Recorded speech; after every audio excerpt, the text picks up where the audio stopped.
political updates, what we are learning that the NDA Parliamentary Party meeting will be happening on the 19th of August and at 9:30 a.m. in the Parliament complex.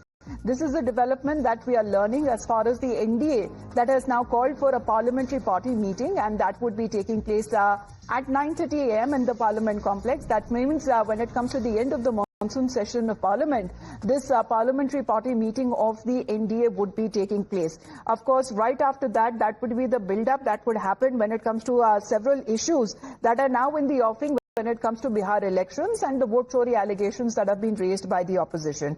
Ravikant हमारे साथ phone line पे जुड़े हुए हैं। Ravikant, NDA की जो parliamentary party meeting है उसके बारे में जरा बताइए। 19 तारीख को ये होने वाली है और थोड़ी दिन बाद पार्लियामेंट का जो मानसून सत्र है वो भी खत्म होने वाला है।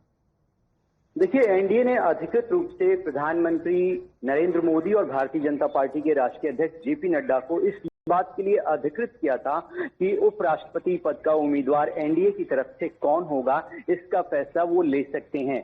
अब बीजेपी ने अपनी कवायद की है। रविवार को शाम 6:30 बजे बीजेपी पार्लियामेंट्री बोर्ड की बैठक बुलाई गई है। इस बैठक में भारतीय जनता पार्टी आधिकारिक रूप से अपने उम्मीदवार के नाम का चयन कर लेगी और उसके बाद 19 तारीख को सुबह 9:30 बजे एनडीए पार्लियामेंट्री पार्टी की बैठक संसद भवन के अंदर बुलाई गई है और इसी बैठक में एनडीए को उम्मीदवार से अवगत कराया जाएगा। भारतीय जनता पार्टी की तरफ से बताया जाएगा कि वो किस उम्मीदवार को प्रोजेक्ट करने जा रही है उपराष्ट्रपति के चुनाव में। इसके साथ ही एनडीए रूल्ड स्टेट के जितने भी मुख्यमंत्री हैं और डेप्यूटी चीफ मिनिस्टर हैं, उनको 21 तारीख को दिल्ली में रहने के लिए कहा गया है, जब उपराष्ट्रपति के नामांकन की वो आखिरी तारीख है और उसी दिन एनडीए का उम्मीदवार भी अपना नामांकन दाखिल करेगा।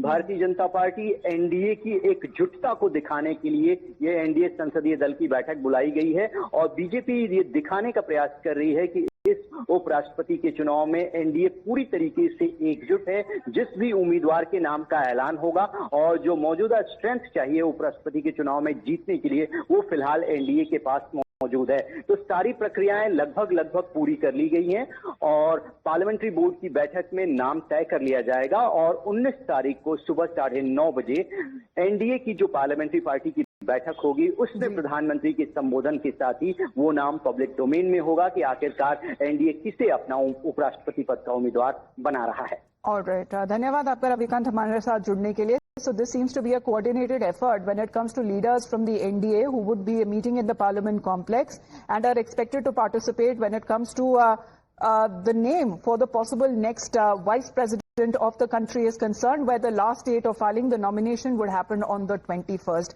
Ravikant, धन्यवाद आपका हमारे साथ जुड़ने